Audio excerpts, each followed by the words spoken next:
राजकुमार की तरह बदतमीज, मुंहफट और मतलबी इंसान शायद ही कोई बॉलीवुड में पैदा हुआ हो। जहां एक और लोग राजकुमार को बहुत ज्यादा पसंद किया करते थे, वहीं बॉलीवुड के ज्यादातर सितारे उनसे 4 कदम की दूरी बनाए रखते थे। क्योंकि दोस्तों, राजकुमार थे ही ऐसे। वह किसी के सामने कुछ भी बोल देते थे। न वह छोटों से इज्जत से बात करते थे और न ही अपने से बड़ों को कभी इज्जत दिया करते थे। दोस्तों, बॉलीवुड में इनकी कई बड़ी बड़ी कंट्रोवर्सी हो चुकी हैं, जिन्हें सुनकर आप भी हैरान रह जाएंगे। दरअसल जब गोविंदा नई नई बॉलीवुड में आए थे तो एक गलती की वजह से राजकुमार ने उनके कपड़े उतरवा दिए थे। सदी के महानायक कहे जाने वाले अमिताभ बच्चन को भी इन्होंने नहीं छोड़ा था। एक पार्टी के दौरान उनका भी मजाक उड़ा दिया था। यही नहीं, बप्पी लाहिरी को एक बार इन्होंने मंगलसूत्र पहनने को कह दिया था, जिसके बाद बप्पी लाहिरी बहुत ज्यादा नाराज हो गए थे। रामायण के डायरेक्टर रहे रामानंद सागर जी को भी इन्होंने नहीं बख्शा था। एक बार जब रामानंद सागर जी ने इन्हें एक फिल्म में काम करने का ऑफर दिया तो इन्होंने उन्हें अपने घर से ऐसे भगाया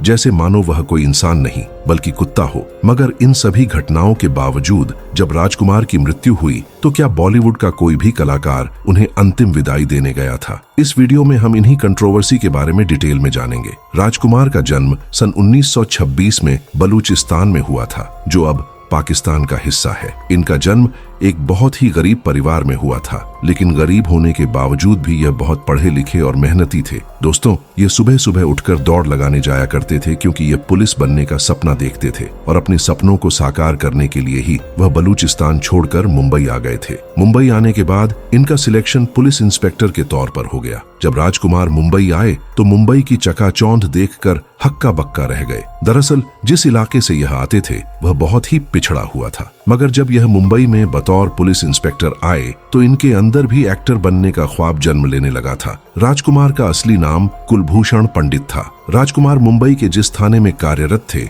वहां अक्सर फिल्म उद्योग से जुड़े लोगों का आना जाना लगा रहता था। एक बार पुलिस स्टेशन में डायरेक्टर बलदेव दुबे कुछ काम से आए थे। वे राजकुमार के बातचीत करने के अंदाज से काफी प्रभावित हुए और उन्होंने उन्हें अपनी फिल्म शाही बाजार में बतौर अभिनेता काम करने का प्रस्ताव दिया। राजकुमार का जैसे सपना सच हो गया हो, उन्होंने नौकरी छोड़कर अपने पैशन को फॉलो करना शुरू कर दिया। फिल्मों में उनकी डायलॉग डिलीवरी और उनकी जिंदा दिली दर्शकों को इस कदर पसंद आई कि लोगों ने उन्हें अपने दिलों में बसा लिया। 26 वर्ष की उम्र में उनकी पहली फिल्म 1952 में रंगीली रिलीज हुई और उसके बाद मदर इंडिया, हमराज और हीर रांझा जैसी करीब 70 फिल्मों में अभिनय किया। राजकुमार की गिनती अपने समय के सुपरस्टार्स में की जाती है। उनकी अभिनय शैली और संवाद अदायगी जितनी बेहतरीन होती थी, उतने ही रोचक उनकी जिंदगी के किस्से भी हैं। वे स्क्रीन पर ही नहीं, असल जिंदगी में भी बेबाकी के लिए जाने जाते थे। जानकारों का कहना है कि उनके बारे में यह प्रसिद्ध था कि यदि उन्हें फिल्म के डायलॉग पसंद नहीं आते थे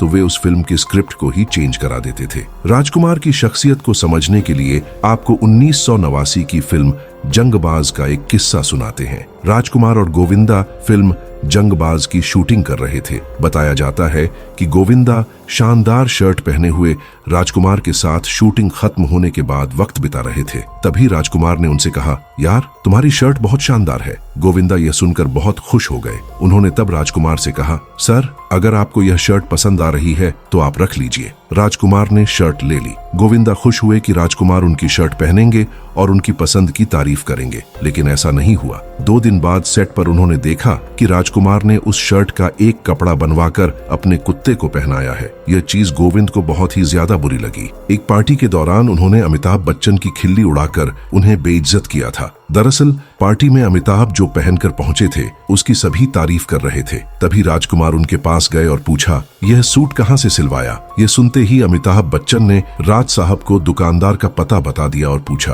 क्या आपको भी ऐसी ड्रेस सिलवानी है? तो उन्होंने कहा, नहीं, हमें तुम्हारी सूट का कपड़ा बहुत पसंद आया, हम ऐसे ही अपने घर के पर्दे बनवाना चाहते हैं। उनकी बात सुनकर अमिताभ के चेहरे का रंग उतर गया और वे वहां से चले गए। एक बार मेहुल कुमार ने उनके जन्मदिन पर बड़ा सा केक मंगवाया था जिसके साथ तलवार भी आई थी। राजकुमार ने वह केक तलवार से काटा था। वैसे तो राजकुमार ने अधिकांश हिट फिल्में दी, लेकिन उनकी कई फिल्में फ्लॉप भी रहीं। जब भी उनकी फिल्म फ्लॉप होती तो वे अपनी फीस बढ़ा देते थे। राजकुमार कहते थे कि वे अपने किरदार के साथ पूरा न्याय करते हैं और कभी यह नहीं सोचते कि वे उसमें असफल हुए। उनका मानना था कि फिल्में फ्लॉप हो सकती हैं, लेकिन वे नहीं। बता दें कि राजकुमार ऐसे अभिनेता थे जो अपनी ही शर्तों पर फिल्मों में काम करते थे। जाने माने फिल्म निर्माता प्रकाश मेहरा को भी एक बार राजकुमार ने अपमानित सम्मानित किया था। दरअसल फिल्म जंजीर के लिए प्रकाश उन्हें कास्ट करना चाहते थे। वे उनसे मिलने के लिए पहुंचे तो एक्टर उन्हें फिल्म की कहानी सुनाने लगे। फिल्म की कहानी सुनने के दौरान राज साहब अपनी नाक बंद करके बैठ गए। प्रकाश मेहरा को यह थोड़ा अजीब लगा। फिल्म की कहानी जैसे ही खत्म हुई तो राज साहब ने उनसे कहा,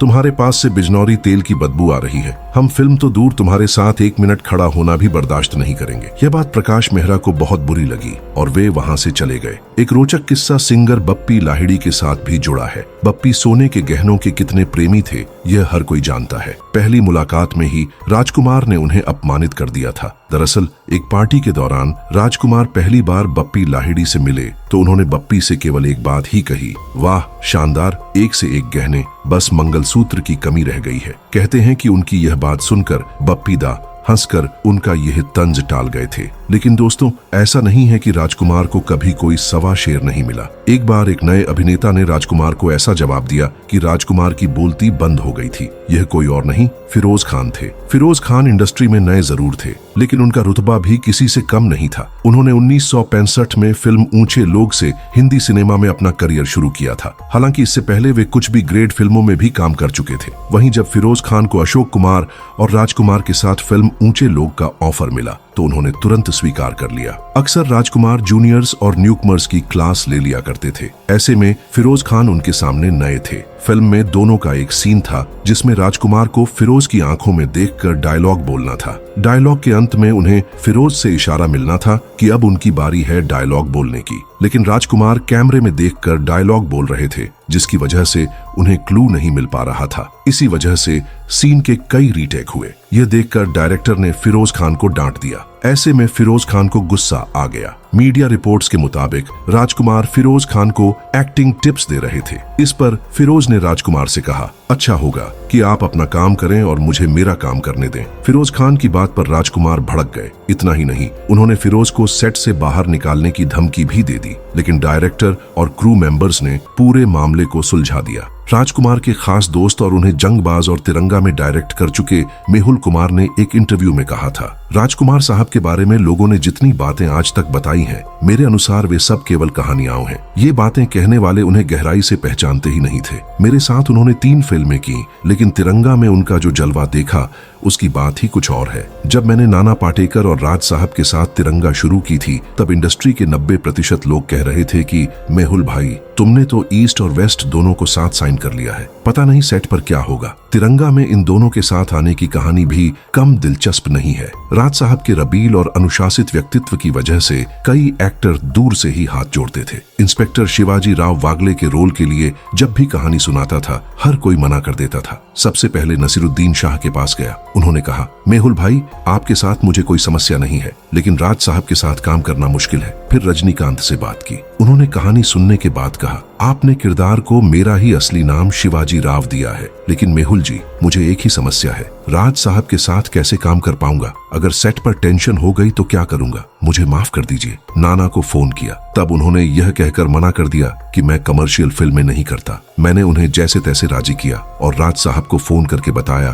कि वागले फाइनल हो गया। उन्होंने पूछा, कौन कर रहा है? मैंने कहा, नाना पाटेकर। वे बोले, अरे मेहुल, उसका दिमाग बहुत खराब रहता है, सुना है वो सेट पर गाली गलौज कर देता है। मैंने कहा, राज साहब, मैंने सारी बातें साफ कर दी हैं, बस वह ये बोला है कि यदि राज साहब सेट पर इंटरफेयर करेंगे तो वह सेट छोड़कर चला जाएगा। राज साहब सिर्फ एक शब्द बोले, मेहुल गो अहेड। इसके बाद 6 महीने में यह फिल्म पूरी हुई और रिलीज होकर सुपरहिट हो गई। उनका एक और किस्सा काफी प्रसिद्ध है। राजकुमार अपने नाम की स्पेलिंग में आर के बाद डबल ए लिखते थे। एक फिल्म रिलीज पर थी, लेकिन बैनर में राजकुमार के नाम में डबल ए लगाना भूल गए। उन्होंने कहीं पढ़ लिया और अपने रोबदार अंदाज में प्रोड्यूसर को फोन करके कहा, जानी, तुम्हें मालूम नहीं हमारे नाम की स्पेलिंग RAAJKUMAR होती है? अभी इसी समय बैनर बदलो। अपने नाम की ही तरह उन्होंने हमेशा राजकुमार जैसी जिंदगी जी। टीवी पर रामायण लाकर घर घर में प्रसिद्ध हुए रामानंद सागर भी राजकुमार के गुस्से का शिकार हो चुके हैं। दरअसल